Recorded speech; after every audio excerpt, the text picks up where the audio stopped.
നമസ്കാരം. നീചത്വം സംഭവിച്ച ഗ്രഹങ്ങളെപ്പറ്റി, എന്താണ് നീചത്വം എന്നതിനെക്കുറിച്ചാണ് ഇന്ന് ഈ വീഡിയോയിൽ സംസാരിക്കാൻ പോകുന്നത്. നീചസ്ഥരായ ഗ്രഹങ്ങളെ എങ്ങനെ മനസ്സിലാക്കിയെടുക്കാം? അതായത് നീചസ്ഥരായിട്ടുള്ള ഗ്രഹങ്ങൾ അവരുടെ ദശാകാലത്ത് പ്രത്യേകിച്ചും, അതുപോലെ അവരിയ്ക്കുന്ന രാശിയുടെ അധിപൻ്റെ ദശാകാലങ്ങളിലും, ഏത് നക്ഷത്രത്തിലിരിക്കുന്നു ആ നക്ഷത്രാധിപൻ്റെ ദശാകാലങ്ങളിലുമൊക്കെ ഈ ഒരു ഫലം നമുക്ക് പ്രതീക്ഷിക്കാവുന്നതാണ്. നീചസ്ഥരായിട്ടുള്ള ഗ്രഹങ്ങൾ എന്ന് പറയുമ്പോൾ തന്നെ നമുക്ക് ആ വാക്കിൽ നിന്ന്, ആ സംസ്കൃത പദത്തിൽ നിന്ന് തന്നെ നമുക്ക് മനസ്സിലാക്കാൻ കഴിയും, ആ നീചഗ്രഹം എന്നത് ഒരു ഗ്രഹം അത്ര ഇഷ്ടമല്ലാത്ത ഒരു സ്ഥലത്താണ് ഇരിക്കുന്നത്. എല്ലാ ഗ്രഹങ്ങൾക്കും അതിൻ്റെ കാരകത്വത്തെ സംബന്ധിച്ചിട്ടുള്ള, അത് ഏത് രാശിയുടെ അധിപനാണ് എന്നതിനനുസരിച്ചിട്ടുള്ള, ഏത് രാശിയിലിരിക്കുന്നു എന്നതിനനുസരിച്ചിട്ടുള്ള ചില കർമ്മങ്ങളുണ്ട്. അപ്പോൾ ആ കർമ്മങ്ങളിൽ നമ്മൾ ചിലപ്പോൾ അബദ്ധങ്ങൾ കാണിക്കാൻ സാധ്യതയുണ്ട്. അങ്ങനെ നമുക്ക് ബ്ലോക്കേജസ് വരാനും പരാജയങ്ങൾ വരാനും സാധ്യതയുണ്ട് എന്നതിനെപ്പറ്റിയാണ് അത് കാണിക്കുന്നത്. അപ്പോൾ കലിയുഗത്തിൽ പല ആംഗിളിൽ നോക്കുകയാണെങ്കിലും നീചസ്ഥരായിട്ടുള്ള ഗ്രഹങ്ങൾ പണം തരുന്നതിനോ അല്ലെങ്കിൽ ഒരു പൊസിഷൻ തരുന്നതിനോ ഒന്നും ഒരു തടസ്സമാവാറില്ല. കാരണം കലിയുഗത്തിൻ്റെ പ്രത്യേകത അത് തന്നെയാണ്. നീചസ്ഥരായിട്ടുള്ള ഗ്രഹങ്ങൾ അവരുടെ ജീവകാരകത്വങ്ങളെ സംബന്ധിച്ചിട്ട്, ഏത് രാശിയിലിരിക്കുന്നു എന്നതിനൊക്കെ അനുസരിച്ചിട്ട് അതിൻ്റേതായിട്ടുള്ള കാരകത്വത്തെ സംബന്ധിച്ചിട്ടുള്ള, പ്രത്യേകിച്ച് അത് ബന്ധങ്ങളെ, നമ്മുടെ റിലേഷൻഷിപ്പ് തുടങ്ങിയ കാര്യങ്ങളെ, അവിടെ അത് ഒരു പ്രശ്നം സൃഷ്ടിക്കുന്നതാണ്. അത് നമുക്ക് അനുഭവിക്കാൻ കഴിയുന്നത് തന്നെയാണ്. അതായത് നീചസ്ഥനായിട്ടുള്ള ശുക്രൻ പണം തരില്ല എന്നൊരിക്കലും അർത്ഥമില്ല. പലപ്പോഴും നീചസ്ഥനായിട്ടുള്ള സൂര്യനുള്ളവരാണ് വലിയ പൊസിഷനിലിരിക്കുന്നതും, അതായത് മന്ത്രിപദങ്ങളിലേക്ക് എത്തുന്നതും ലീഡർഷിപ്പ് റോളുകളിലേക്ക് എത്തുന്നതും. അതുപോലെ നീചസ്ഥനായിട്ട് ശുക്രനുള്ള ആൾക്കാർക്ക് തീർച്ചയായിട്ടും അവർക്ക് സുഖഭോഗങ്ങൾ ഉള്ളതായിട്ട്, ധാരാളം പണം വരുന്നതായിട്ടൊക്കെ കാണാവുന്നതാണ്. അപ്പോൾ നീചസ്ഥരായിട്ടുള്ള ഗ്രഹങ്ങൾ ഫലം തരുന്നില്ല എന്നാണോ? തീർച്ചയായിട്ടും അവർ അതിൻ്റേതായിട്ടുള്ള ഫലങ്ങൾ അവരുടെ ദശാകാലങ്ങളിൽ, അല്ലെങ്കിൽ ആ ഗ്രഹത്തെ നമ്മൾ ആക്ടിവേറ്റ് ചെയ്യുന്ന, ആ ഗ്രഹത്തെ സംബന്ധിച്ചിട്ടുള്ള കർമ്മങ്ങൾ ചെയ്യുമ്പോൾ തീർച്ചയായിട്ടും അതിൻ്റെ ഫലം അത് തരുന്നതാണ്. അപ്പോൾ ഏത് ഗ്രഹമാണോ നീചസ്ഥനായിട്ടുള്ളത് ആ ഗ്രഹത്തെ സംബന്ധിച്ചിട്ടുള്ള അബദ്ധങ്ങൾ, തെറ്റുകൾ, അത് നമ്മൾ ചെയ്യാതിരിക്കുക, അതിനെപ്പറ്റി ഒരു ബോധം വരിക എന്നത് പ്രധാനപ്പെട്ട കാര്യമാണ്. ഇപ്പോൾ പല വീഡിയോകളിലായിട്ടും ഞാൻ ഈ ഒരു കാര്യത്തെപ്പറ്റി പറഞ്ഞിട്ടുണ്ട്. കർമ്മങ്ങളെക്കുറിച്ച്, ഗ്രഹങ്ങളും അവരുടെ കർമ്മങ്ങളെക്കുറിച്ചും, എന്ത് ചെയ്യണം എന്ത് ചെയ്തുകൂടാ. അപ്പോൾ ഈ ഒരു യുഗത്തിൽ നീചസ്ഥനായിട്ടുള്ള വ്യാഴം പണം തരില്ല എന്നോ അറിവ് തരില്ല എന്നൊന്നുമില്ല. നീചസ്ഥനായിട്ട് മകരത്തിൽ വ്യാഴമുള്ളവർക്ക് ജ്ഞാനവും അറിവും എല്ലാം ഉണ്ട്. പക്ഷെ അവരുടെ ആ ഒരു ഏത് ഭാവത്തിൽ വരുന്നു, അതിൻ്റെ ഒരു ജീവകാരകത്വങ്ങളെ സംബന്ധിച്ചിട്ടുള്ള ഒരു സുഖം അവർക്ക് ഉണ്ടാകാറില്ല. ഇപ്പോൾ 7ാം ഭാവത്തിൽ നീചസ്ഥനായിട്ടുള്ള വ്യാഴമുണ്ടെന്ന് വിചാരിക്കാം. കർക്കിടകം ലഗ്നം 7ാം ഭാവത്തിൽ നീചസ്ഥനായിട്ടുള്ള വ്യാഴം വരുമ്പോൾ തീർച്ചയായിട്ടും ആ ഒരു ജീവിത പങ്കാളിയുമായിട്ടുള്ളൊരു റിലേഷൻ എന്നത് അത്ര ശരിയാവില്ല. അതായത് പുറം ലോകം എങ്ങനെ കാണുന്നു, അല്ലെങ്കിൽ പുറമേയുള്ള ആൾക്കാരുടെ മുന്നിൽ ഇവരെ എങ്ങനെ ഇരിക്കുന്നു എന്നതൊക്കെ ഒരു കാര്യമായിരിക്കാം. പക്ഷേ ഒരു വിവാഹ ജീവിതത്തിലൊരു സുഖം എന്നത് അത് വളരെ കുറവായിരിക്കും. പ്രത്യേകിച്ച് ഈ ജാതകത്തിൽ ശുക്രൻ്റെ അവസ്ഥ നല്ലതല്ലെങ്കിൽ തീർച്ചയായിട്ടും വിവാഹ ജീവിതത്തിൽ പ്രശ്നങ്ങൾ വരും. ശുക്രൻ്റെ ഒരു അനുഗ്രഹമുണ്ടെങ്കിൽ, ശുക്രൻ്റെ അവസ്ഥ ശരിയാണെങ്കിൽ ഈ ജാതകത്തിൽ തീർച്ചയായിട്ടും കുറച്ചൊക്കെ സുഖം ജീവിത പങ്കാളിയിൽ നിന്ന് ലഭിക്കും, അല്ലെങ്കിൽ അവരുടെ അടുത്തു നിന്നൊരു സപ്പോർട്ട് ലഭിക്കും. അപ്പോൾ നീചസ്ഥരായിട്ടുള്ള ഗ്രഹങ്ങൾ എന്ത് കർമ്മമാണ് നമ്മളോട് ചെയ്യാൻ ആവശ്യപ്പെടുന്നത്, അത് നമ്മൾ എപ്പോഴും ഒന്ന് ശ്രദ്ധിക്കേണ്ടതാണ്. അതായത് നമുക്ക് കുറച്ചൊക്കെ ജ്യോതിഷത്തിൻ്റെ അറിവുണ്ടാകുമ്പോൾ നമ്മളൊന്ന് അവെയർ ആയിരിക്കേണ്ടതാണ്. നമുക്ക് നമ്മുടെ ജാതകത്തിൽ ഗ്രഹങ്ങൾ എങ്ങനെയിരിക്കുന്നു, അത് ഭാവത്തിലാണെങ്കിലും, 6ാം ഭാവത്തിലിരിക്കുന്ന ശുക്രനാണെങ്കിലും കന്നിയിലെ ശുക്രനാണെങ്കിലും നമ്മൾ നമ്മുടെ ചുറ്റുവട്ടത്തുള്ള ആൾക്കാരെ ഒന്ന് ഒബ്സർവ് ചെയ്യേണ്ടതാണ്. ഇത് തന്നെയാണ് ഏത് ഗ്രഹം നീചസ്ഥനാണെങ്കിലും നമ്മുടെ ചുറ്റുമുള്ള ആൾക്കാരെ നമ്മളൊന്ന് ശ്രദ്ധിക്കണം. ഏത് തരത്തിലുള്ള ഉപദേശങ്ങളാണ് നമുക്ക് വന്നു ചേരുന്നത്. ഇപ്പോൾ ഉദാഹരണത്തിന് ഒരാളുടെ ജാതകത്തിൽ നീചസ്ഥനായിട്ടുള്ള ശനി ഉണ്ടെന്ന് വിചാരിക്കുക. ധനു ലഗ്നം, നീചസ്ഥനായിട്ടുള്ള ശനി 5ാം ഭാവത്തിലാണെന്ന് വിചാരിക്കുക. എന്നിട്ട് അതിൻ്റെ അധിപനായിട്ടുള്ള, അതായത് ചൊവ്വ, മേടത്തിൻ്റെ അധിപനായിട്ടുള്ള ചൊവ്വ 12ാം ഭാവത്തിൽ സ്വരാശിയായിട്ടുള്ള വൃശ്ചികത്തിലാണെന്ന് വിചാരിക്കുക. ഇതൊരു ഉദാഹരണം മാത്രമാണ്. അപ്പോൾ ഇദ്ദേഹത്തിന് ചൊവ്വയുടെ ദശാകാലത്ത് വിദേശത്ത് ഒരു ജോലി ലഭിക്കുന്നു. വളരെയധികം സംഘർഷങ്ങളുള്ള ഒരു ജോലിയാണ്. റെസ്റ്റ് ഇല്ലാതെ ജോലി ചെയ്യേണ്ടുന്ന ഒരു സാഹചര്യം ഉണ്ടായേക്കാം. വലിയ പേരും പ്രശസ്തിയും കാര്യങ്ങളും ഒന്നുമില്ലാതെ ഒരു ജോലി ലഭിക്കുന്നു. ജോലി ഇല്ലാത്ത ഒരാൾക്ക് ഒരു ജോലി ലഭിക്കുന്നു എന്ന് വിചാരിക്കുക, ചൊവ്വയുടെ മഹാദശാകാലത്ത് വിദേശത്ത്. അപ്പോൾ ഇവിടെ ശനി ഒരു അവസരം കൊടുക്കുന്നുണ്ട്. നീചസ്ഥനായിട്ടിരുന്നിട്ട് ശനി ഒരു അവസരം കൊടുക്കുന്നുണ്ട്. 5ാം ഭാവത്തിലിരുന്നിട്ട് ഒരു സ്ഥാനം കൊടുക്കുന്നുണ്ട്. ഇന്ന ജോലി ഉള്ള ആൾ എന്നുള്ള ഒരു ടൈറ്റിൽ കൊടുക്കുന്നുണ്ട്.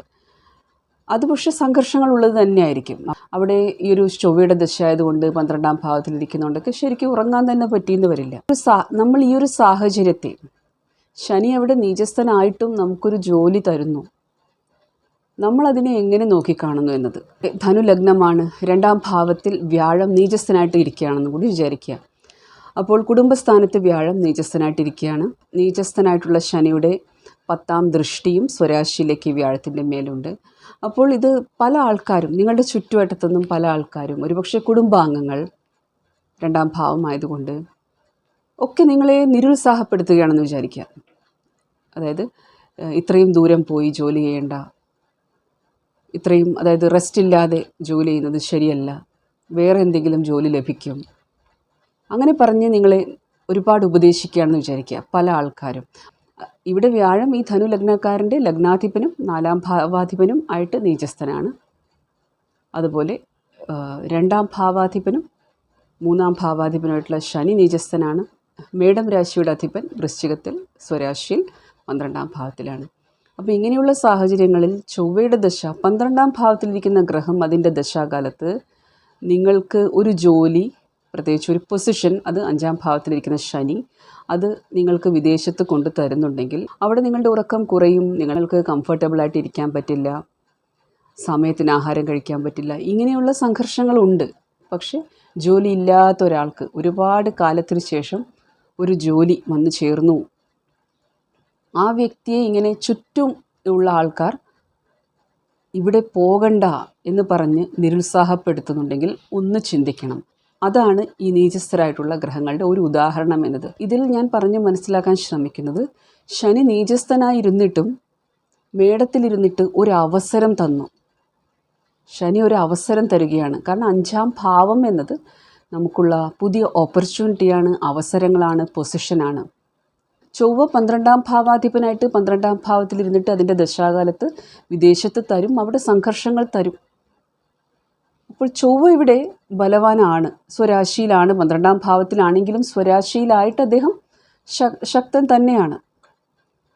പക്ഷെ ഇവിടെ കുടുംബസ്ഥാനത്ത് വ്യാഴം ഇരിക്കുന്നുണ്ട്. അതുപോലെ ശനി നീചസ്ഥനും കൂടി ആയതുകൊണ്ട് ഇവിടെ പല ആൾക്കാരും നിങ്ങളോട് പറയും ഇതിൻ്റെ ആവശ്യമില്ല, എന്തിനാണ് പോകുന്നത്. അപ്പോൾ ആ നീചസ്ഥനായിട്ടുള്ള വ്യാഴം എന്നൊരു കാര്യം നമ്മളൊന്നും മനസ്സിലാക്കേണ്ടത്, നമ്മൾ എപ്പോൾ ആരുടെ ഉപദേശം എടുക്കണം എന്നത് വളരെ നമ്മൾ ശ്രദ്ധിക്കണം. നമ്മുടെ ചുറ്റുവട്ടത്തുള്ള ഉപദേശങ്ങളെ ഒന്ന് ശ്രദ്ധിക്കണം. ഇത് തന്നെയാണ് ശനി അവിടെ എങ്ങനെയുള്ള അവസരമാണ് കൊടുത്തത്? വളരെയധികം സംഘർഷമുള്ള ഒരു അവസരമാണ് കൊടുത്തത്. നിങ്ങൾക്ക് വലിയൊരു പേരോ, നിങ്ങൾക്ക് റിലാക്സായിട്ട് ഇരിക്കാനുള്ള സമയം കുറവുള്ള ഒരു ജോലിയൊക്കെ ആയിരിക്കാം, സംഘർഷങ്ങളുള്ള ജോലി ആയിരിക്കാം. അതാണ് അവിടെ നീചസ്ഥനായിട്ടുള്ള ശനി കൊണ്ടു തന്നത് നിങ്ങൾക്ക്. അതായത് നിങ്ങൾക്ക് എന്ത് ചെയ്താലും അതിൻ്റെ ഒരു പ്രശംസ അല്ലെങ്കിൽ ഒരു റെക്കഗ്നീഷൻ പെട്ടെന്ന് തരില്ല. ശനി അങ്ങനെ പരീക്ഷിച്ചിട്ട് ആണ് നമ്മളെ അതിലൊരു സ്റ്റെബിലിറ്റി കൊണ്ടു തരും പതുക്കെ. ശനിയുടെ സ്വഭാവം അതാണ്. അപ്പോൾ ഈ ഒരു ദശാകാലത്ത് ഇങ്ങനെയുള്ളൊരു സാഹചര്യം വരുമ്പോൾ ഗ്രഹങ്ങൾ നമ്മളോട് സംസാരിക്കുന്നത് ആൾക്കാരിലൂടെ തന്നെയാണ്. അപ്പോൾ നമ്മളതിനെ മനസ്സിലാക്കിയെടുക്കണം. അതാണ് നീചസ്ഥരായിട്ടുള്ള ഗ്രഹങ്ങളെപ്പറ്റി ഒന്ന് എനിക്ക് പറഞ്ഞു തരാനുള്ളത്. ഇതുതന്നെയാണ് നിങ്ങളുടെ ഏത് ഗ്രഹവും. നിങ്ങളുടെ 7ാം ഭാവാധിപൻ ശുക്രൻ നീചസ്ഥനാണെന്ന് വിചാരിക്കുക. അതായത് മേടം ലഗ്നക്കാരെ സംബന്ധിച്ചിടത്തോളം ചന്ദ്രരാശി വെച്ചിട്ട് നോക്കാവുന്നതാണ്.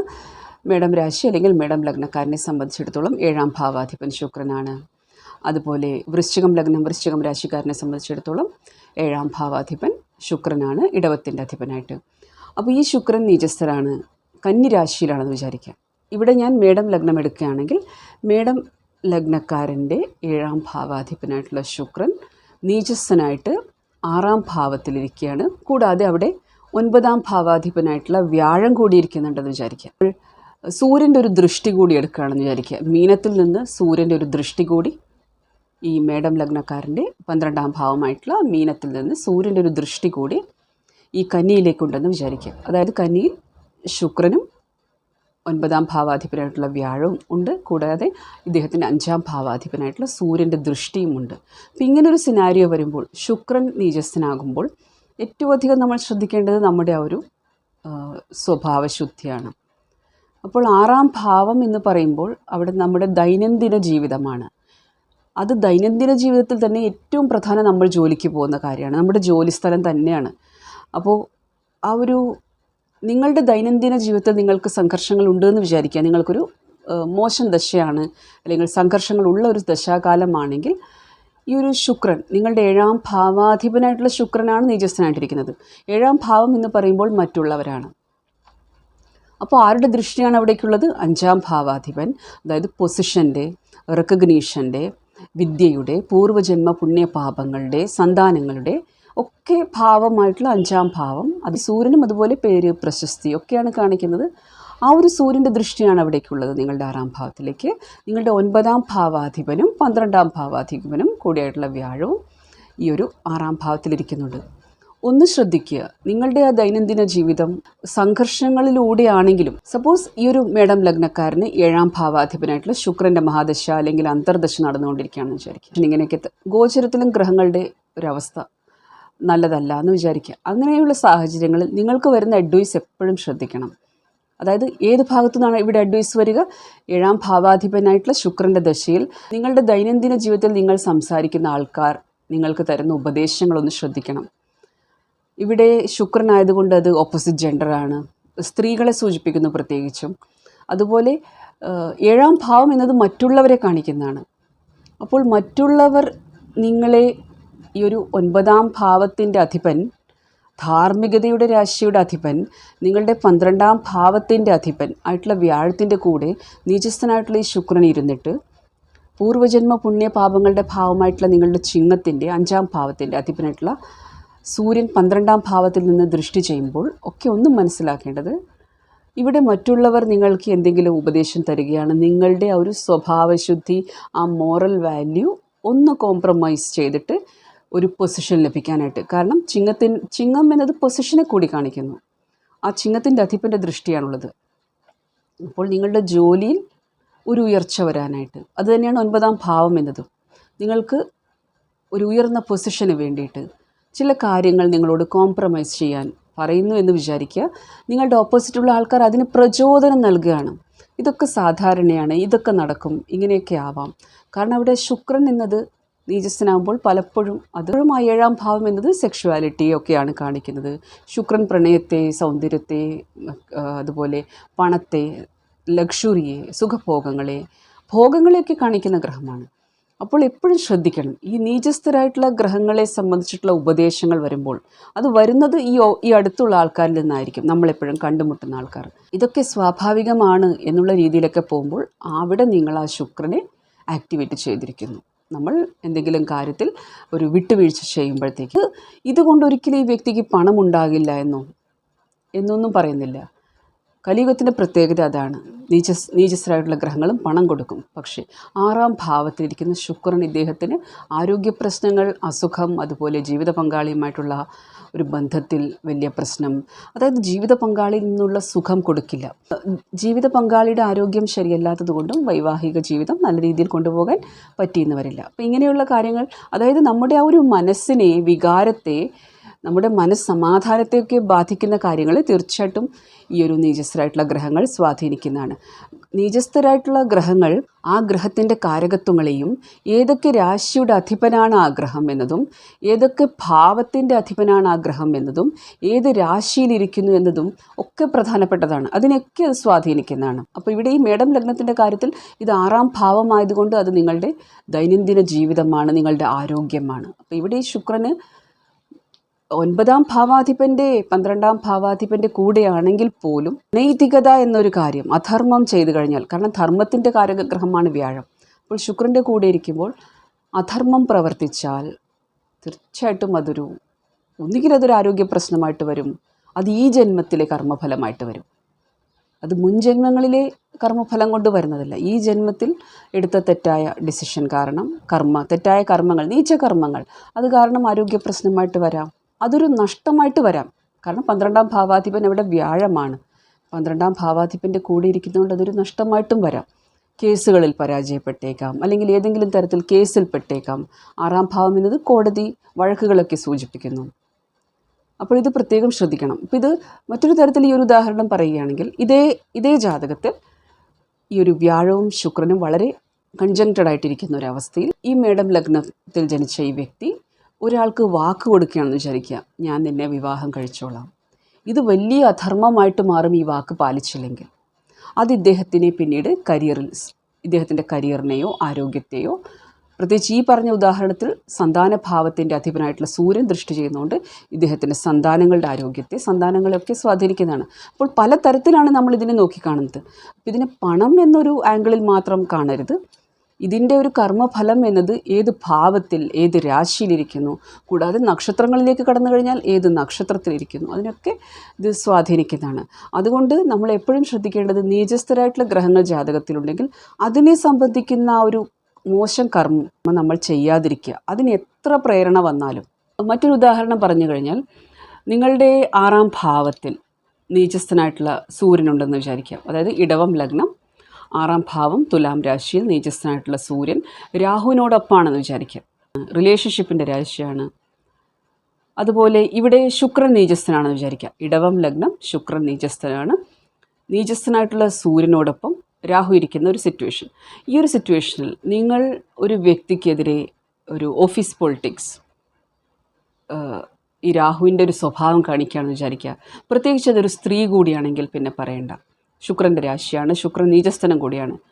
അത് പിന്നെ ആ ഒരു കർമ്മം, അതായത് നിങ്ങൾക്കൊരു പൊസിഷൻ കിട്ടാനായിട്ട്, അല്ലെങ്കിൽ ഒരു കോമ്പറ്റീഷനിൽ നിങ്ങൾക്ക് വിജയിക്കാനായിട്ട്, 6ാം ഭാവമായതുകൊണ്ട് ഒരു മത്സരത്തിൽ വിജയിക്കാനായിട്ട്, ഒരു പൊസിഷൻ കിട്ടാനായിട്ട്, അല്ലെങ്കിൽ ഒരു ഇൻക്രിമെൻറ്റിനായിട്ട്, അതായത് ആ ജോലി സംബന്ധമായിട്ടുള്ള കാര്യത്തിൽ ഏതെങ്കിലും ഒരു തരത്തിൽ സൂര്യൻ ധാർമ്മികതയുടെ പ്രതീകമാണ്. പ്രത്യേകിച്ച് സ്ത്രീകളുമായി ബന്ധപ്പെട്ടിട്ടുള്ള ഒരു കർമ്മമാണെങ്കിൽ ഒരുപക്ഷെ ഈ വ്യക്തിക്ക് വേണ്ടി ആയിരിക്കില്ല, വേറൊരു വ്യക്തിക്ക് വേണ്ടി അതോടനുബന്ധിച്ചിട്ടുള്ള എന്തെങ്കിലും കാര്യങ്ങൾ ചെയ്തു കൊടുക്കുന്നത് മൂലം ഇദ്ദേഹം ഈ നീചകർമ്മം ചെയ്തതുകൊണ്ട് ഈ നീചസ്ഥരായിട്ടുള്ള ഗ്രഹങ്ങളെ അദ്ദേഹം ആക്ടിവേറ്റ് ചെയ്തിരിക്കുകയാണ്. അത് പിന്നീട് അതിൻ്റെ ഫലം കൊണ്ടു കൊടുക്കും. അപ്പോൾ കന്നിയിലാണെങ്കിൽ അത് ആരോഗ്യം ഒരു വലിയ ഇഷ്യൂ ആയിട്ട് മാറും ഭാവിയിൽ. അതല്ലെങ്കിൽ ഇടവം ലഗ്നമായതുകൊണ്ട് ഇത് 5ാം ഭാവത്തിലാണ് നീചസ്ഥനായിട്ടുള്ള ശുക്രനുള്ളത്. സന്താനങ്ങളുടെ ആരോഗ്യം, കൂടാതെ ഇദ്ദേഹത്തിൻ്റെ പ്രണയകാര്യങ്ങൾ, ഇദ്ദേഹത്തിൻ്റെ റിലേഷൻഷിപ്പ്, ഇദ്ദേഹത്തിന് ഭാവിയിൽ കിട്ടാൻ പോകുന്ന പൊസിഷൻ ദശാകാലങ്ങൾക്കനുസരിച്ചിട്ട് ഇദ്ദേഹത്തിൻ്റെ പൂർവ്വജന്മ പുണ്യം ഒരു നഷ്ടപ്പെടുന്ന ഒരവസ്ഥ, ഇദ്ദേഹത്തിൻ്റെ പൂർവ്വജന്മ പുണ്യം ഇദ്ദേഹത്തിന് അനുഭവിക്കാൻ കഴിയാത്തൊരവസ്ഥ. അപ്പോൾ അങ്ങനെയുള്ള സിറ്റുവേഷൻസ് കൊണ്ടുത്തരും. അതുകൊണ്ട് ചില കാര്യങ്ങൾ നമ്മളെപ്പോഴും താൽക്കാലിക ലാഭത്തിന് വേണ്ടി ചെയ്യരുത്. പൊതുവേ നീചസ്ഥരായിട്ടുള്ള ഗ്രഹങ്ങൾ ധനപരമായിട്ടുള്ള കാര്യങ്ങളെ ബാധിക്കില്ല. പിന്നെ ഇത്തരം ഭാവങ്ങളിൽ വരുമ്പോഴാണ് നീചസ്ഥരായിട്ടുള്ള ഗ്രഹങ്ങൾ 5ാം ഭാവവുമായിട്ട് ബന്ധപ്പെടുമ്പോൾ, അതായത് 5ാം ഭാവാധിപൻ നീചസ്ഥനാണെങ്കിൽ, 5ാം ഭാവത്തിലൊരു നീചസ്ഥനായിട്ടുള്ള ഗ്രഹം ഇരിക്കുകയാണെങ്കിൽ, നീചസ്ഥരായിട്ടുള്ള ഗ്രഹങ്ങൾ എന്നത് ഏതൊക്കെ രാശിയുടെ അധിപനാണ്, ഏത് രാശിയിലിരിക്കുന്നു, ഒക്കെ അതിനെയൊക്കെ സ്വാധീനിക്കുന്നുണ്ട്. അതിൻ്റെയൊക്കെ കാരകത്വങ്ങളെ മൊത്തത്തിൽ സ്വാധീനിക്കുന്നുണ്ട്. അപ്പോൾ 5ാം ഭാവവുമായിട്ട് ബന്ധപ്പെടുമ്പോൾ അത് സന്താനങ്ങളെ ബാധിക്കുന്നതായിരിക്കും, നിങ്ങളുടെ പൊസിഷനെ ബാധിക്കുന്നതായിരിക്കും. അപ്പോൾ 5ാം ഭാവവുമായിട്ട് ബന്ധപ്പെടുമ്പോൾ അത് നിങ്ങളുടെ സന്താനങ്ങളെ ആയിരിക്കും. 7ാം ഭാവവുമായിട്ട് ബന്ധപ്പെടുമ്പോൾ അത് നിങ്ങളുടെ ജീവിത പങ്കാളി, ഒരുപക്ഷെ അവരുടെ ആരോഗ്യത്തെ ബാധിക്കുന്നതായിരിക്കും. നിങ്ങൾ ചെയ്യുന്ന ചില കർമ്മങ്ങൾ എന്നത് അവരുടെ ആരോഗ്യത്തെ ആയിരിക്കും ബാധിക്കുന്നത്. നിങ്ങൾ തമ്മിലുള്ള പരസ്പരം ഭാര്യാഭർത്തൃ ബന്ധത്തെ ബാധിച്ചേക്കാം. അതുകൂടാതെ വിവാഹം കഴിയാത്തവരാണെങ്കിൽ വിവാഹം വളരെയധികം നീണ്ടുപോവുക, ചെയ്ത കർമ്മങ്ങൾ മൂലം, ഈ ജന്മത്തിൽ തന്നെ കർമ്മഫലങ്ങൾ മൂലം വിവാഹം കഴിയാൻ താമസം വരിക. അപ്പോൾ ഇത്തരം കാര്യങ്ങൾ അത് ബാധിക്കുന്നതായിരിക്കും. പലപ്പോഴും നമ്മുടെ മനസ്സിന് ദുഃഖം തരുന്ന കാര്യങ്ങളാണ് സംഭവിക്കുക. അപ്പോൾ നീചകർമ്മങ്ങൾ എന്നത് 2ാം ഭാവാധിപൻ നീചസ്ഥനാണെങ്കിൽ അത് ധനഭാവത്തിൻ്റെ അധിപനാണ്. 11ാം ഭാവം എന്നതും ധനഭാവമാണ്. ഇവരൊക്കെ നീചസ്ഥനാണെങ്കിൽ പോലും പണം തരാൻ പറ്റും. പക്ഷേ ആ ഒരു കുടുംബവുമായിട്ടുള്ള ബന്ധം എന്നത് ഒരു പക്ഷെ കുറഞ്ഞു എന്ന് വരാം. ഇതോടൊപ്പം കുറച്ച് കാര്യങ്ങൾ ആഡ് ചെയ്ത് കഴിഞ്ഞാൽ, ഒരു ഉദാഹരണത്തിലൂടെ സംസാരിച്ചു കഴിഞ്ഞാൽ, ധനു ലഗ്നക്കാരൻ്റെ 10ാം ഭാവത്തിൽ നീചസ്ഥനായിട്ടുള്ള ശുക്രനുണ്ടെന്ന് വിചാരിക്കാം. അപ്പോൾ ധനു ലഗ്നക്കാരനെ സംബന്ധിച്ചിടത്തോളം 11ാം ഭാവാധിപനും 6ാം ഭാവാധിപനുമായിട്ടുള്ള ശുക്രൻ 10ാം ഭാവത്തിൽ നീചസ്ഥനാണെന്ന് വിചാരിക്കുക. അപ്പോൾ ഉറപ്പാണ് ഇദ്ദേഹത്തിന് ഏതെങ്കിലും തരത്തിൽ സ്ത്രീകളുമായിട്ടുള്ള ഇഷ്യൂസ് വന്നു കഴിഞ്ഞാൽ, അല്ലെങ്കിൽ സ്ത്രീകളെ പറ്റിക്കുക, വിവാഹ വാഗ്ദാനം ചെയ്തിട്ട് വിവാഹം കഴിക്കാതിരിക്കുക, അതുപോലെ ഏതെങ്കിലും ഓഫീസിലാണെങ്കിൽ ഏതെങ്കിലും തരത്തിൽ സ്ത്രീകളെ ബുദ്ധിമുട്ടിച്ചാൽ, ഇത്തരം കാര്യങ്ങളൊക്കെ ഇവർ കരിയറിൻ്റെ ഒരു കാര്യം വരുമ്പോൾ പ്രത്യേകം ശ്രദ്ധിക്കേണ്ടതാണ്. മറ്റൊന്ന്, 10ാം ഭാവത്തിലിരിക്കുന്ന ശുക്രൻ കന്നിയിൽ നീചസ്ഥനായിട്ട് ധനുലഗ്നക്കാർക്ക് ഇരിക്കുമ്പോൾ തീർച്ചയായിട്ടും ഇവരുടെ ഓഫീസിലുള്ള ഒരു റിലേഷൻഷിപ്പ് എന്നത്, ഓഫീസിലൊരു പ്രണയം വരികയാണെന്ന് വിചാരിക്കുക, ആണായാലും പെണ്ണായാലും ഓഫീസിലൊരാളുമായിട്ട് ഈ വ്യക്തിക്ക് ഒരു സ്നേഹബന്ധം വരികയാണെന്ന് വിചാരിക്കുക. അപ്പോൾ അത് പതുക്കെ പതുക്കെ ഇദ്ദേഹത്തിൻ്റെ കരിയറിനൊരു താഴ്ച വരും. കാരണം അങ്ങനെയാണ് നീചസ്ഥരായിട്ടുള്ള ഗ്രഹങ്ങൾ ഫലം തരുന്നത്. അപ്പോൾ പല ജാതകങ്ങളിലും കണ്ടിട്ടുണ്ട്. അപ്പോൾ ഇതിനിങ്ങനെ ഒരു കാര്യം ഉണ്ടായിട്ടുണ്ട് ഓഫീസിൽ നിന്ന് ചോദിക്കുമ്പോൾ അത് വെറുതെ ഉള്ളതായിരുന്നു എന്നായിരിക്കും മറുപടി. അത് സീരിയസ് ആയിട്ടുള്ളൊരു പ്രണയമൊന്നും ആയിരുന്നില്ല, അത് വെറുതെ ഉള്ളതാണ്. ഈ വെറുതെ എന്ന് പറയുമ്പോഴും ആ ഗ്രഹത്തെ നിങ്ങൾ ആക്ടിവേറ്റ് ചെയ്തിരിക്കുന്നു. അപ്പോഴാണ് കുറച്ച് ദശാകാലങ്ങൾ വരുമ്പോൾ, അതായത് ദശാകാലങ്ങളാണ് അൾട്ടിമേറ്റ് റിസൾട്ട് തരുന്നത്. ദശാകാലങ്ങൾ വരുമ്പോൾ വ്യക്തിക്ക് കിട്ടേണ്ട പ്രൊമോഷൻ കിട്ടാതെ വരിക, അല്ലെങ്കിൽ ജോലിയിൽ നിന്ന് കുറച്ച് ആൾക്കാരെ നീക്കുന്ന കൂട്ടത്തിൽ ഇദ്ദേഹം വളരെ ടാലൻറ്റഡ് ആയിരുന്നു, ഇദ്ദേഹത്തെ കൂടി മാറ്റുക, പെട്ടെന്ന് ജോലി നഷ്ടപ്പെടുക, അങ്ങനെയുള്ള കാര്യങ്ങൾ. അപ്പോൾ ഇങ്ങനെ നീചസ്ഥരായിട്ടുള്ള ഗ്രഹങ്ങൾ വരുമ്പോൾ നമ്മുടെ ആ ഒരു ഇമോഷണൽ ഹെൽത്തിനെ ഒന്ന് ശ്രദ്ധിക്കണം. ആരോടൊക്കെ നമ്മൾ അറ്റാച്ച്ഡ് ആവുന്നു എന്നത് ശ്രദ്ധിക്കണം. അതുപോലെ ആരുടെയൊക്കെ ഉപദേശം എന്നത്, ആ ഉപദേശങ്ങളെ പ്രത്യേകം ശ്രദ്ധിക്കണം. ആര് എന്ത് ചെയ്യാൻ പ്രേരിപ്പിക്കുന്നു എന്നത് വളരെ ശ്രദ്ധിക്കേണ്ട ഒരു കാര്യമാണ്. ഇപ്പോൾ ഒരു വ്യക്തി പറയുകയാണ് എൻ്റെ കരിയർ നന്നായിട്ട് പോകുന്നു, പക്ഷേ എൻ്റെ ജീവിതത്തിൽ പേഴ്സണൽ ലൈഫിൽ, മാരീഡ് ലൈഫിൽ പ്രശ്നമുണ്ടെന്ന് പറയുമ്പോൾ അവരുടെ ആ ഒരു ശനിയുടെ അവസ്ഥ, 10ാം ഭാവാധിപൻ്റെ അവസ്ഥ നല്ലതാണ്, ഈ സമയം അവർക്ക് നല്ലതായിട്ട് പോവുകയാണ്. പക്ഷേ അവരുടെ റിലേഷൻഷിപ്പിൻ്റെ കാര്യം എന്ന് പറയുമ്പോൾ അവരുടെ 7ാം ഭാവാധിപൻ ശുക്രൻ്റെ അവസ്ഥയാണ് ഇപ്പോൾ അവർ നെഗറ്റീവായിട്ട് ഫേസ് ചെയ്യുന്നത്. അപ്പോൾ അതേ സംബന്ധിച്ചിട്ടുള്ള കർമ്മങ്ങൾ എന്തെങ്കിലും അവരുടെ ഭാഗത്തുനിന്ന് സംഭവിച്ചോ എന്നതിനെപ്പറ്റി ചില സമയങ്ങളിൽ നമുക്ക് ചോദിക്കേണ്ടതായിട്ട് വരാറുണ്ട്.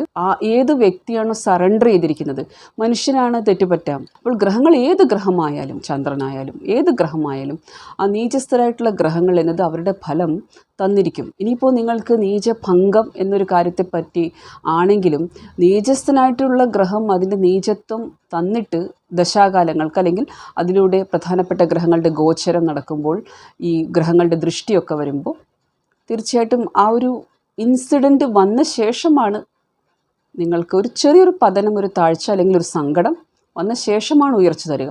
ആ ഉയർച്ച തരും, അത് വളരെ ഒരു നോർമൽ ലെവലിലായിരിക്കും. അതൊരു ഉച്ചത്തിലായിട്ടുള്ള ഗ്രഹം തരുന്ന ഫലം പോലെ ആയിരിക്കില്ല.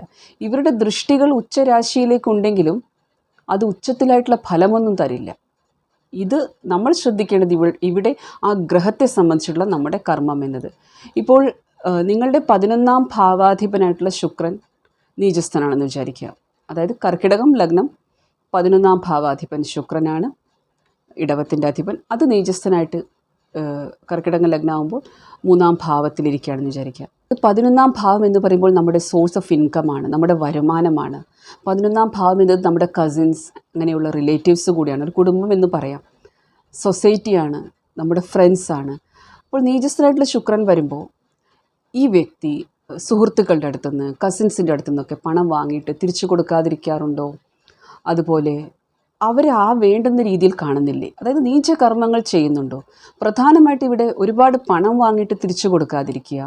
മറ്റൊന്ന്, എന്തെങ്കിലുമൊക്കെ തെറ്റായ കാരണങ്ങൾ പറഞ്ഞിട്ട് പൈസ വാങ്ങിയിട്ട് ദുരുപയോഗം ചെയ്യുക. അതായത് ഉദാഹരണം പറയുകയാണ്, കർക്കിടകം ലഗ്നത്തിൽ മൂന്നാം ഭാവമായിട്ടുള്ള കന്നിയിൽ ശുക്രൻ നീചസ്ഥനായിട്ടിരിക്കുകയാണ്. കർക്കിടകം ലഗ്നക്കാരൻ്റെ 11ാം ഭാവാധിപനാണ് ശുക്രൻ. അപ്പോൾ എൻ്റെ സഹോദരന് അല്ലെങ്കിൽ എൻ്റെ സഹോദരിക്ക് ഇന്ന ഓപ്പറേഷനാണ്, ഇന്ന രോഗമാണ്, എനിക്ക് ഇത്ര ലക്ഷം രൂപ വേണം എന്ന് പറഞ്ഞിട്ട് ഒരു സുഹൃത്തിനോട് പണം വാങ്ങിയിട്ട് പറ്റിക്കുന്നുണ്ടോ? അതാണ് നീചകർമ്മങ്ങൾ എന്നത്. ശരിക്കും സഹോദരനോ സഹോദരിക്കോ അങ്ങനെ ഒരു അസുഖമേ ഇല്ല, പക്ഷെ പറഞ്ഞ് പറ്റിക്കുകയാണ്. ഈ ഒരു ടെൻഡൻസി കാണിക്കും നീചസ്ഥരായിട്ടുള്ള ഗ്രഹങ്ങൾ. അതിന് ശുഭഗ്രഹങ്ങളുടെ ദൃഷ്ടിയില്ലെങ്കിൽ, പ്രത്യേകിച്ചും വ്യാഴം നല്ലതല്ലെങ്കിൽ ഇങ്ങനെയുള്ള കാര്യം കാണിക്കും. അതൊക്കെ കാണാവുന്നത് നിങ്ങളുടെ ആ ഒരു വ്യക്തിബന്ധങ്ങളിലായിരിക്കും. ഇമോഷണൽ ലെവലിൽ അത് കാണാം. ഒറ്റപ്പെട്ട ജീവിതം, അതായത് ജീവിത പങ്കാളിയുമായിട്ട് ആ ഒരു വേണ്ടുന്ന തരത്തിലുള്ളൊരു ബന്ധമില്ല, അല്ലെങ്കിൽ പരസ്പരം റെസ്പെക്റ്റ് ഇല്ല, ആരും അറിയാത്ത ചില വിഷമങ്ങൾ അവർ അനുഭവിക്കുന്നുണ്ട്. കലിയുഗത്തിൽ ഇവിടെ അവർക്ക് ആ ഒരു ഇമോഷണൽ സ്റ്റെബിലിറ്റി ഉണ്ടോ? അതുപോലെ ആരോഗ്യം എന്നൊരു കാര്യം, ഇപ്പം ഞാൻ ധനുലഗ്നത്തിൻ്റെ കാര്യം പറഞ്ഞതുപോലെ, ധനുലഗ്നക്കാരന് രാഹു മഹാദശ സമയത്ത് ഇതുപോലെ വർക്ക് പ്ലേസിൽ ഒരു അബദ്ധം പറ്റിയെന്ന് വിചാരിക്കുക. അതായത് അമിതമായി ഒരു സ്ത്രീയെ വിശ്വസിച്ചു, അവരുമായിട്ട് അടുപ്പത്തിലായി, പക്ഷേ ഇദ്ദേഹത്തിൻ്റെ കരിയറിൽ ഒരു ഡൗൺഫോൾ കാണേണ്ടി വന്നു. അപ്പോഴാണ് ഒരു റിയലൈസേഷൻ വരുന്നത്, ഇത്രയും കാലം ഒരു മായയിലായിരുന്നു ഞാൻ എന്നത്. അതിലെൻ്റെ ഒരുപാട് സമയം നഷ്ടപ്പെട്ടു, പക്ഷേ ഇതെൻ്റെ കരിയറിനെ ബാധിച്ചിരിക്കുന്നത്. ഒരുപക്ഷെ ഇദ്ദേഹത്തിന് അത് മനസ്സിലാക്കാൻ പറ്റിയെന്നും വരില്ല. ചില ജാതകങ്ങളിൽ അങ്ങനെയാണ്, വ്യക്തിക്ക് അറിയുകയില്ല ഇങ്ങനൊരു കാര്യം കൊണ്ടാണ് എൻ്റെ ജോലി നഷ്ടപ്പെട്ടത്, ഇതായിരുന്നു എൻ്റെ കർമ്മമെന്ന് അറിയില്ല. അപ്പോൾ അങ്ങനത്തെ സാഹചര്യങ്ങളിലൊക്കെ എപ്പോഴും ശരണാഗതരായിട്ടിരുന്നാൽ, അതായത് മനുഷ്യരാണ്, തെറ്റ് പറ്റുക എന്നത് സഹജമാണ്. ഇത് തന്നെയാണ് ഏത് ഗ്രഹമായാലും, ഏത് ഗ്രഹം നീചസ്ഥരായാലും ഒരു പ്രാവശ്യം ആ അബദ്ധത്തെ തിരിച്ചറിഞ്ഞു കഴിഞ്ഞാൽ, ഇങ്ങനെയുള്ളൊരു കാര്യം പറ്റിപ്പോയി, അതായത് വ്യാഴം നീചസ്ഥനാണ്, ഞാനന്ന് ഇന്ന മതക്കാരെക്കുറിച്ച് ഇങ്ങനെ പറയരുതായിരുന്നു, ഇന്ന ആചാരത്തെക്കുറിച്ച് ഇങ്ങനെ പറയരുതായിരുന്നു, അല്ലെങ്കിൽ ഇന്ന അധ്യാപകനെ പറ്റി ഇങ്ങനെയൊന്നും പറയരുതായിരുന്നു, ഇന്ന ആളോട് ഞാൻ ഉപദേശിക്കാൻ പോകണ്ടായിരുന്നു, ആ വ്യക്തിയുടെ അറിവിൻ്റെ അല്ലെങ്കിൽ ആ വ്യക്തിയുടെ പാണ്ഡിത്യത്തെക്കുറിച്ച്, ആ ആചാര്യൻ്റെ, ആ പൂജാരിയുടെ പാണ്ഡിത്യത്തെക്കുറിച്ച് എനിക്കറിയില്ലായിരുന്നു, അല്ലെങ്കിൽ അത് എന്തുമായിക്കോട്ടെ, ഞാനെന്തിനാണ് അങ്ങനെ പറഞ്ഞത്, ഞാൻ എന്തുകൊണ്ടാണ് ഈ കർമ്മം ചെയ്തത്, ഞാനെന്തിനാണ് ഉപദേശിക്കാൻ പോയത്, അല്ലെങ്കിൽ ഞാനെന്തിനാണ് അദ്ദേഹത്തെ പറ്റി ഇങ്ങനെ പറഞ്ഞു പരത്തിയത്. വ്യാഴമൊക്കെ നീചസ്ഥരാകുമ്പോൾ എപ്പോഴും ശ്രദ്ധിക്കണം, നമ്മൾ ഇത്തരം ആ ഒരു നോളജുമായിട്ട് ഇടപെടുന്ന ആൾക്കാർ, അധ്യാപകർ, അതായത് ജ്ഞാനം എന്നൊരു ഭാഗം, അത് ഭൗതികമായിട്ടുള്ള ജ്ഞാനമായാലും ആധ്യാത്മിക ജ്ഞാനമായാലും, ഇതിൽ ആധ്യാത്മിക ജ്ഞാനം ഡീൽ ചെയ്യുന്നവരെയാണ് നിങ്ങൾ ഒരു തരത്തിലും ബുദ്ധിമുട്ടിക്കരുത്. അവരുടെ ലൈഫ് സ്റ്റൈലോ അവരുടെ എങ്ങനെയാണെങ്കിലും അത് പിന്നീട് ദൈവികമാണ്. ഒന്നുകൂടി അവരെപ്പറ്റി നിങ്ങൾക്കൊന്നും അറിയില്ല, എത്രമാത്രം കണക്ഷൻ അവർക്ക് അവരുടെ ഇഷ്ടദൈവവുമായിട്ടുണ്ട്, എത്രമാത്രം എസ്റ്റാബ്ലിഷ്ഡാണ് അവരുടെ ആ ഒരു ജീവിതം എന്നത്, ആധ്യാത്മിക ജീവിതം എന്നത്. പുറമേ എങ്ങനെയായാലും അത് നിങ്ങൾക്കറിയാതെ എന്തെങ്കിലുമൊക്കെ പറയുമ്പോൾ, ഇത് തന്നെയാണ് നീചസ്ഥനായിട്ടുള്ള വ്യാഴമാണ്, നീചസ്ഥനായിട്ടുള്ള ശനിയാണ് ജാതകത്തിൽ നിന്ന് വിചാരിക്കുക. അപ്പോൾ ചില ആചാരങ്ങളെക്കുറിച്ച്, അനുഷ്ഠാനങ്ങളെക്കുറിച്ച്, ചില ക്ഷേത്രങ്ങളുടെ രീതികളെക്കുറിച്ച് ഒക്കെ നിങ്ങൾ സംസാരിക്കുമ്പോൾ നിങ്ങളുടെ ആ വ്യാഴത്തിനെ നിങ്ങൾ ആക്ടിവേറ്റ് ചെയ്തിരിക്കുന്നു, തീർച്ചയായിട്ടും നിങ്ങളുടെ പ്രൊഫഷനെ അത് ബാധിക്കുന്നതായിരിക്കും. അതുകൂടാതെ നിങ്ങളുടെ ഏത് ഭാവത്തിലാണ് ഈ വ്യാഴം ഇരിക്കുന്നത്, 5ാം ഭാവത്തിലാണ് നീചസ്ഥനായിട്ടുള്ള വ്യാഴമുണ്ടെങ്കിൽ നിങ്ങളുടെ സന്താനങ്ങൾ മൂലം എന്തെങ്കിലും ഒരു ദുഃഖം, അല്ലെങ്കിൽ അവർക്ക് ദുഃഖം, ആ കർമ്മഫലം എന്നത് എവിടെ മാനിഫെസ്റ്റ് ആവുന്നു എന്നത് നിങ്ങൾക്കറിയില്ലായിരിക്കാം, പക്ഷെ അതാകുന്നതായിരിക്കും. അപ്പോൾ ഇതിന് ഒരു പ്രതിവിധി എന്നത്, ജീവിതത്തിലെ ഏത് പ്രായത്തിൽ നിങ്ങൾ എത്തിയ ഒരു വ്യക്തിയാണെങ്കിലും ഈ വീഡിയോ കാണുന്നുണ്ടെങ്കിൽ തീർച്ചയായിട്ടും മനുഷ്യ സഹജമാണ് തെറ്റ് എന്നതും, നമ്മൾ അജ്ഞാനികളാണ്, നമുക്കറിയില്ല, ആ ഒരു ബോധം വന്നിട്ട് ശരണാഗതരാവുക. ആ ഒരു നിഷ്കളങ്കത ഭഗവാന് ഇഷ്ടമാണ്, നിങ്ങളുടെ ഇഷ്ടദൈവത്തിന് ഇഷ്ടമാണ്. ഇനി ഇഷ്ടദൈവം ഇല്ലാത്തവരാണെങ്കിലും ഭഗവാൻ ശ്രീകൃഷ്ണനോട്, അതായത് നിങ്ങളുടെ അബദ്ധം കാരണം നിങ്ങൾക്കൊരു ജോലി നഷ്ടപ്പെട്ടിട്ടുണ്ടെങ്കിൽ, നിങ്ങളുടെ അറിവില്ലായ്മ മൂലം നിങ്ങൾക്ക് തോന്നുകയാണ് ഞാൻ എവിടെയോ എന്തോ ഒരു ബ്ലോക്കേജ് വന്നിട്ടാണ് എനിക്ക് മുന്നോട്ട് പോകാൻ പറ്റാത്തത്, എന്താണെന്ന് നിങ്ങൾക്കൊരു ഐഡിയയുമില്ല, നിങ്ങൾ സമീപിച്ച ആൾക്കാരുടെ അടുത്തു നിന്നും നിങ്ങൾക്ക് ഉപദേശവും കിട്ടിയിട്ടില്ല, അങ്ങനത്തെ സാഹചര്യങ്ങളിലൊക്കെ നിങ്ങൾക്ക് ഭഗവാനോട് അപേക്ഷിക്കാവുന്നതാണ്. വിശ്വസിക്കാൻ പറ്റിയ ഒറ്റൊരാൾ മാത്രമേ ലോകത്തുള്ളൂ, ഉണ്ടായിരുന്നു, ഉണ്ട്, എപ്പോഴും ഉള്ളത്, അത് ഭഗവാനാണ്. ആ ഒരു കാര്യം എപ്പോഴും ഓർക്കുക. ഭഗവാൻ ശ്രീകൃഷ്ണനോട്, ഭഗവാൻ എന്നത് ഭഗവാൻ ശ്രീകൃഷ്ണനാണ്, ഭഗവാൻ ശ്രീകൃഷ്ണനോട് കരഞ്ഞപേക്ഷിക്കുക എന്നാണ് ഒരു പരിഹാരം എന്നത്. അതായത് അഖിലാണ്ട് കോടി ബ്രഹ്മാണ്ട നായകനായിട്ടുള്ള ഭഗവാനോട്, എവിടെയാണ് എനിക്ക് ബ്ലോക്കേജ് വന്നതെന്ന് അറിയാനുള്ള ബുദ്ധി എനിക്കില്ല, ഇതുവരെ ഞാൻ എന്തൊക്കെയോ ചെയ്തിരുന്നു എന്നത് ഞാൻ വിചാരിച്ചിരുന്നത് അത് ഞാനായിരുന്നു ചെയ്യുന്നത്, എൻ്റെ കഴിവുകൾ, എൻ്റെ ക്വാളിഫിക്കേഷൻ, എൻ്റെ കമ്മ്യൂണിക്കേഷൻ സ്കിൽ, എൻ്റെ ടെക്നിക്കൽ സ്കിൽ, എൻ്റെ പണം, ഇതൊക്കെയാണ് എന്നാണ് ഞാൻ വിചാരിച്ചിരുന്നത്. പക്ഷേ എവിടെയോ എന്തോ പറ്റി. കാരണം നിങ്ങൾക്ക് ജാതകം അറിയില്ല, നിങ്ങളുടെ എന്ത് കർമ്മമാണ് നിങ്ങൾക്ക് ബ്ലോക്കേജ് സൃഷ്ടിക്കുന്നതെന്ന് നിങ്ങൾക്കറിയില്ല. അപ്പോഴും ഈ ശരണാഗതരാവുന്നത്, നേർവഴി കാണിക്കാൻ പറയുന്നത് നല്ലതാണ്. മാത്രമല്ല വിശ്വസിച്ചാൽ ചതിക്കില്ല. അത് ഇഷ്ടദൈവങ്ങളെ അങ്ങനെയുള്ളൂ. ഭഗവാൻ ശ്രീകൃഷ്ണനായാലും ഭഗവതിയായാലും നിങ്ങൾ വിശ്വസിച്ച് കഴിഞ്ഞാൽ മുറുകെ പിടിക്കാവുന്നതാണ്, ചതിക്കില്ല. അതായത് നമ്മളെ നേർവഴി കാണിക്കുന്നതായിരിക്കും. അതുകൊണ്ട് നിങ്ങളുടെ പേഴ്സണൽ പ്രശ്നം എന്നത് എപ്പോഴും നിങ്ങളുടെ ഇഷ്ടദൈവത്തോട് ഡിസ്കസ് ചെയ്യുക. ഇങ്ങനെയൊക്കെയാണ് കാര്യങ്ങൾ. ഒരുപക്ഷെ നിങ്ങൾ 25 വയസ്സിൽ ആരുടെ അടുത്തു നിന്നെങ്കിലും പണം വാങ്ങിയിട്ട് തിരിച്ചു കൊടുക്കാൻ മറന്നു പോയിട്ടുണ്ടാകാം. അതായിരിക്കാം ഇപ്പോൾ ഒരു ബ്ലോക്കേജ് ആയിട്ട് വന്നത്. ഒരു പെൺകുട്ടിക്ക് കൊടുത്ത വാക്കായിരിക്കാം. അത് ഇഷ്ടം പോലെ ജാതകത്തിൽ ഞാൻ കണ്ടിട്ടുണ്ട്. പെൺകുട്ടികൾക്ക് വാക്ക് കൊടുത്തിട്ട് അത് പിന്നീടത് കുറേ ജാതകങ്ങളിൽ അത് സന്താനങ്ങളെ ബാധിച്ചതായിട്ട് കണ്ടിട്ടുണ്ട്. അത് ചോദിക്കുമ്പോൾ ചിലപ്പോൾ അത് ബുദ്ധിമുട്ടുമാണ് ചോദിക്കാനായിട്ട്, എന്നാലും ചോദിക്കുമ്പോൾ അങ്ങനെ ഒന്നും ഉണ്ടായിരുന്നു എന്ന് പറയുന്നത്. കാരണം ഏത് കർമ്മം എവിടെ ഫലിക്കും, എവിടെ അതിൻ്റെ റിസൾട്ട് കാണിക്കും എന്നത് പറയാൻ കുറച്ച് ബുദ്ധിമുട്ടാണ് നമുക്ക് ജ്യോതിഷം അറിയില്ലെങ്കിൽ. അപ്പോൾ മനസ്സുകൊണ്ട് ദുഃഖിക്കുന്നുണ്ടെങ്കിൽ, എന്താണ് തെറ്റുപറ്റിയെന്നത് പോലും അറിയില്ലെങ്കിൽ ചിഹ്നമായിട്ട് ജീവിതം വരികയാണെങ്കിൽ തീർച്ചയായിട്ടും ശരണാഗതരാവുക, നേർവഴി കാണിക്കാൻ ആവശ്യപ്പെടുക. ശരണാഗതരെ ഒരിക്കലും കൈവിടുന്നതായിരിക്കില്ല നിങ്ങളുടെ ഇഷ്ടദൈവം. അതുകൊണ്ടാണ് എപ്പോഴും പറയുന്നത് ഒരു ഇഷ്ടദൈവം വേണം. അതായത് മറ്റാരെക്കാളും ഇമ്പോർട്ടൻസ് ആ ഇഷ്ടദൈവത്തിന് കൊടുക്കണം. കർമ്മങ്ങളെല്ലാം ചെയ്യുക, സന്താനങ്ങളോടുള്ള കർമ്മം, ജീവിത പങ്കാളിയോട്, ജീവിതത്തിലെ എല്ലാ കർമ്മവും നമ്മൾ ചെയ്യേണ്ടത് അതുപോലെ ചെയ്യുക. എന്താണ് ആ ഒരു കർത്തവ്യം എന്നത്. പക്ഷേ എല്ലാത്തിനും മേലെ ഇഷ്ടദൈവമായിരിക്കണം. ഭഗവാന്റെ കീഴിലാണ് ഗ്രഹങ്ങളെല്ലാം. അതുകൊണ്ട് ഗ്രഹങ്ങൾ എവിടെ ഇരുന്നാലും നമ്മൾ ശരണാഗതരായിട്ട് അപേക്ഷിച്ച് കഴിഞ്ഞാൽ, അതായത് അവിടെ നമ്മളൊന്നുമല്ല എന്ന ബോധം നമുക്ക് വേണം. അത് ശരിക്കും ആ ഒരു സ്റ്റേറ്റ് വരണം. അതായത് എനിക്കൊന്നും ചെയ്യാൻ അറിയില്ല എന്നുള്ളൊരിത് വരണം. അപ്പോൾ തീർച്ചയായിട്ടും ആ രക്ഷയുണ്ടാകുന്നതാണ്. അതായത് ഭഗവാൻ നയിക്കുന്ന വഴികൾ നമുക്ക് ഇഷ്ടപ്പെടുകയും ചെയ്യും, അംഗീകരിക്കാനും പറ്റും. അതായത് ചില പരാജയങ്ങളെയും ചില അവഗണനകളെയും ഒക്കെ നമുക്ക് മനസ്സിലാക്കാനും കഴിയും. കാരണം ഇതായിരിക്കും ഈ ഒരു സമയത്ത് എനിക്ക് അനുകൂലമായിട്ടുള്ളത്, എനിക്ക് നല്ലത്. അതുകൊണ്ടാണ് ഭഗവാൻ ഇപ്പോൾ എനിക്ക് ഈ ഒരു ഇൻ്റർവ്യൂവിന് ഞാൻ പോയിട്ട് ഈ ജോലി എനിക്ക് കിട്ടാഞ്ഞത് ഇതായിരിക്കും ഈ ഒരു സമയത്ത് എനിക്ക് ചേർന്നത്. അതിന് പ്രേമാനന്ദ് മഹാരാജ് പറയുന്നൊരു കഥയുണ്ട്. അതായത് അദ്ദേഹം പറയുന്നൊരു കഥ, ഭഗവാൻ എങ്ങനെ ഭക്തരെ രക്ഷിക്കുന്നതിന് പ്രേമാനന്ദ് മഹാരാജ് പറയുന്നൊരു കഥയാണ്. ഒരു രാജാവും മന്ത്രിയും കൂടി നായാട്ടിന് പുറപ്പെട്ടു. അതിനിടയ്ക്ക് എങ്ങനെയോ രാജാവിൻ്റെ വിരൽ മുറിഞ്ഞു പോയി.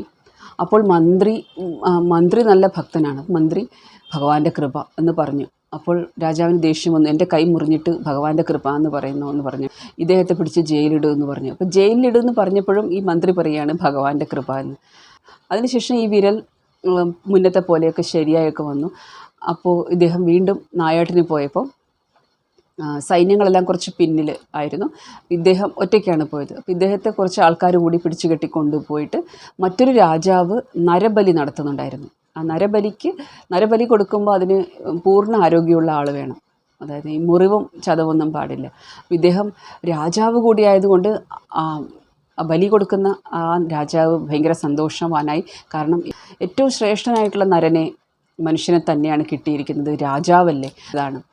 അപ്പോൾ ബലി കൊടുക്കാനായിട്ട് നോക്കുമ്പോഴാണ് ഇദ്ദേഹത്തിൻ്റെ ഈ വിരലിങ്ങനെ മുറിഞ്ഞ് കണ്ടത്. അപ്പോൾ ശരീരത്തിന് അപാകതയുള്ളത് കൊണ്ട് ഇദ്ദേഹത്തെ ബലി കൊടുത്താൽ ശരിയാവില്ല എന്ന് പറഞ്ഞിട്ട് ഇദ്ദേഹത്തെ വിട്ടയച്ചപ്പോഴാണ് രാജാവിന് മനസ്സിലായത് വെറുതെ അല്ല അന്ന് മന്ത്രി പറഞ്ഞത് ഭഗവാന്റെ കൃപ എന്നത്. ഇപ്പോൾ ഭഗവാന്റെ കൃപ അതായത് ആ കൈ വിരൽ മുറിഞ്ഞപ്പോൾ ഭഗവാന്റെ കൃപ എന്ന് അദ്ദേഹം പറഞ്ഞതിൻ്റെ ഒരു അർത്ഥം എന്നത് ഈ ഒരു വലിയ ആപത്തിൽ നിന്ന് എന്നെ ഇപ്പോൾ ബലി കൊടുക്കുമായിരുന്നു, ആ ആപത്തിൽ നിന്ന് എന്നെ രക്ഷിച്ചു ആ ഒരു വിരൽ മുറിഞ്ഞ ഒരവസ്ഥ.